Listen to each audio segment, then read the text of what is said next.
Deer audience, আসসালামু আলাইকুম। Welcome to learn with Ashik. আজকে আমরা আমাদের প্রিপোজিশনস গ্রুপ অফ সিরিজের আরো একটা ইম্পর্টেন্ট প্রিপোজিশনস নিয়ে কাজ করব। আর আজকে যে প্রিপোজিশনস নিয়ে কাজ করব সেটা হচ্ছে অ্যাট। অ্যাটটা কেন ইম্পর্টেন্ট সবার আগে সেটা জানার চেষ্টা করি। অ্যাট এই প্রিপোজিশনসটা ইদানিংকালে বা মডার্ন ইংলিশে খুবই ব্যাপক হারে ব্যবহৃত হচ্ছে, বিশেষ করে বাংলাদেশ বেস কম্পিটিটিভ এক্সামগুলো হচ্ছে যদি আমরা চিন্তা করি তাহলে লাস্ট 5 ইয়ার্সে ঢাকা ইউনিভার্সিটিতে শুধু এই অ্যাটের ব্যবহার এসেছে 4 বার। তাহলে আমরা বুঝতে পারছি অ্যাটটা কেন আমাদের জন্য এত বেশি important. So let's do it, আমরা কমপ্লিট করি ইনশাল্লাহ। বেসিক্যালি অ্যাট প্রথমত যেখানে বসে, অ্যাট প্রথমত বসে ছোট কোনো স্থানের পূর্বে, অর্থাৎ গ্যাপের পরে যে নাউন বা প্রোনাউনটা থাকবে, এই নাউন বা প্রোনাউনটা যদি কোনো স্থানের মধ্যে ছোট স্থানকে মিন করে তাহলে সর্বদা সেক্ষেত্রে অ্যাট ব্যবহার করতে হয়। আমি আরেকবার বলছি, অ্যাট বেসিক্যালি বসে ছোট স্থানের পূর্বে। আমরা আগেই পড়ছি, আগের ক্লাসগুলোতেই আমরা শিখছি prepositions depends on it's noun or pronoun, অর্থাৎ গ্যাপের পরে যে নাউন বা প্রোনাউনটা থাকবে, এই নাউন বা প্রোনাউনটা যদি ছোট কোনো স্থানকে মিন করে তাহলে আমরা সবসময় এদের পূর্বে যেটা ব্যবহার করবো সেটা হচ্ছে অ্যাট। কিন্তু একটা জিনিস এখানে বলে রাখি, যদি একটা সেন্টেন্সে একই সাথে দুইটা স্পেস থাকে, আবার বলছি একটা সেন্টেন্সে একই সাথে দুইটা জায়গার কথা উল্লেখ থাকে, সেক্ষেত্রে বড় জায়গার আগে বসবে ইন আর ছোট জায়গার আগে বসবে অ্যাট। যেমন আমরা বলতে পারি he was born at a small village in Rajshahi, অথবা I live at Mohakhali in Dhaka. এখানে দুইটা জায়গা, একটা ঢাকা একটা মহাখালী।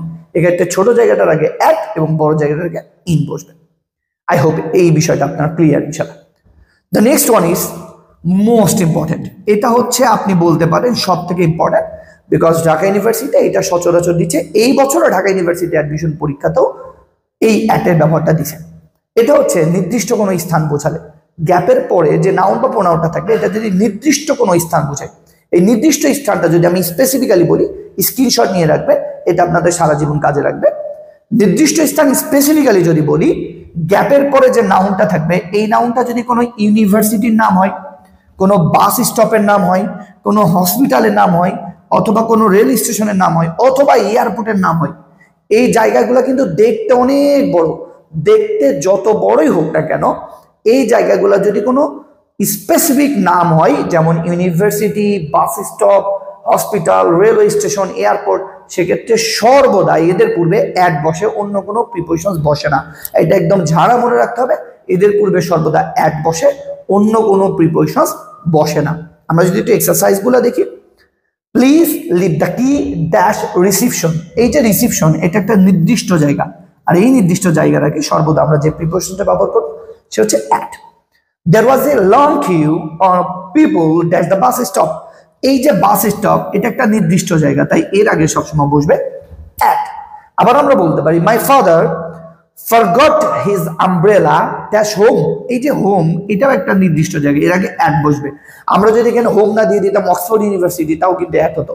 এখানে যদি বাস স্টপ না দিয়ে দিতাম শাহজালাল বিমানবন্দর, তাও কিন্তু অ্যাটই ব্যবহার হতো। এখানে যদি শাহজালাল বিমানবন্দর না দিয়ে দিতাম রাজশাহী রেলওয়ে স্টেশন, তাও কিন্তু অ্যাটই হতো। তার মানে মনে রাখতে হবে, ক্যাপের পরে যে নাউন বা প্রোনাউনটা থাকবে, এই নাউন বা প্রোনাউনটা যদি কোনো ইউনিভার্সিটির নাম, bus stand, railway station, hospital, airport, reception অথবা হোম বোঝায়, সেক্ষেত্রে সর্বদা আমরা অ্যাট ব্যবহার করব, অন্য কোনো প্রিপোজিশনস ব্যবহার করতে পারবো না।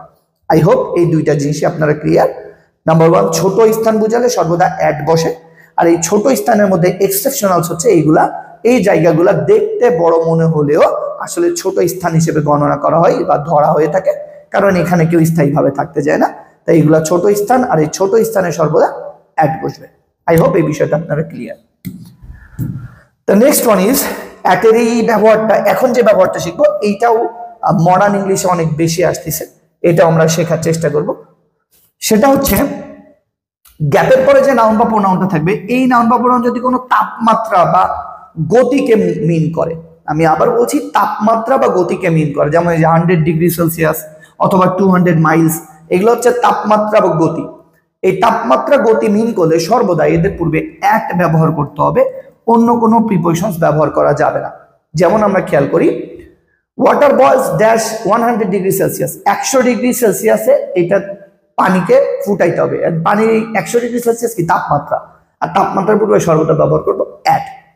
আবার বলতে পারি the bullet travels at 200 Miles, 200 mile গতিতে পার ঘন্টায় চলে। এই যে 200 মাইল গতি, এটা হচ্ছে গতি, আর গতি বুঝালে সর্বদা আমরা তার পূর্বে যে প্রিপোজিশনসটা ব্যবহার করবো সেটা হচ্ছে at. The next one is সময় বা মূল্য। গ্যাপের পরে, এই যে গ্যাপ, এর পরে যে নাউন বা প্রোনাউনটা বসবে, এটা যদি কোনো নির্দিষ্ট সময়কে অথবা মূল্যকে বোঝায়, মূল্য বলতে বোঝাচ্ছে দাম, কোনো কিছুর দাম, প্রাইস, অথবা অথবা অথবা সুদের হার, সুদের হার, এই মূল্য, দাম, সময় বা সুদের হার যদি বোঝায়, তাহলে আমরা সর্বদা তাদের পূর্বে যে প্রিপোজিশনটা ব্যবহার করবো সেটা হচ্ছে অ্যাট। যেমন আমরা বলতে পারি the Dhaka bound train is due at 3:45। 3:45 বলতে বোঝাচ্ছি 3:45। এই যে টা, আমরা গত ক্লাসে শিখছি প্রিপোজিশনস অফ টাইমে, আপনারা চাইলে ওইটা আরেকবার দেখতে পারেন। প্রিপোজিশনস অফ টাইমে গ্যাপের পরে যে নাউনটা থাকবে, এই টাইমটা যদি টা মিন করে তাহলে সর্বদা আমরা অ্যাট ব্যবহার করি। The next one is you can get the book dash such a price. এই যে প্রাইস, এটা হচ্ছে মূল্য, আর এই মূল্য বা দাম বোঝালে তার পূর্বে আমরা সর্বদা যে প্রিপোজিশনটা ব্যবহার করব সেটা হচ্ছে অ্যাট।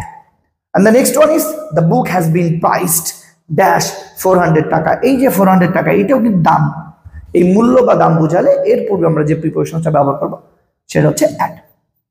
সো অ্যাটের এই ব্যবহারগুলো আমাদের জন্য খুব ইম্পর্টেন্ট। মডার্ন ইংলিশে অ্যাটের এই তিনটা ব্যবহারের মধ্যে খুব বেশি আসতেছে।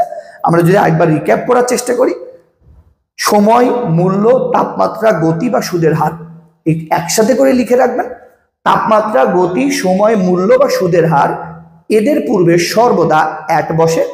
আর ছোট স্থানের ক্ষেত্রে ইম্পর্টেন্ট হচ্ছে, ছোট স্থান তো অনেকেই জানে, বাট ইম্পর্টেন্ট হচ্ছে বিশ্ববিদ্যালয়, বিমানবন্দর, rail station, hospital, bus stop, এই জায়গাগুলো দেখতে অনেক বড় মনে হয়, বাট এদের পূর্বে অ্যাট ছাড়া অন্য কোনো প্রিপোজিশনস ব্যবহার করা যাবে না। আই হোপ আপনারা এটা ক্লিয়ার।